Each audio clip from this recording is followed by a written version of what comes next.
నాయుడుపేటలో ప్రశాంత వాతావరణంలో ఇంటర్మీడియట్ మొదటి సంవత్సరం పరీక్షలు ప్రారంభమయ్యాయి.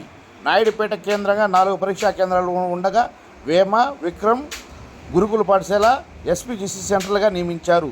విద్యార్థులను 9 గంటలకు పైన ఒక్క నిమిషం ఆలస్యమైన నిలిపివేస్తూ ఉండడంతో గంట ముందే విద్యార్థులు పరీక్షా కేంద్రాలకు చేరుకున్నారు.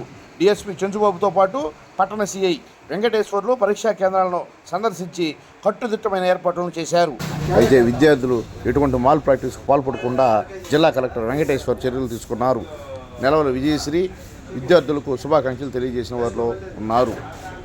నాయుడుపేట పట్టణ అధ్యక్షులు రఫీ కూడా శుభాకాంక్షలు తెలియజేశారు.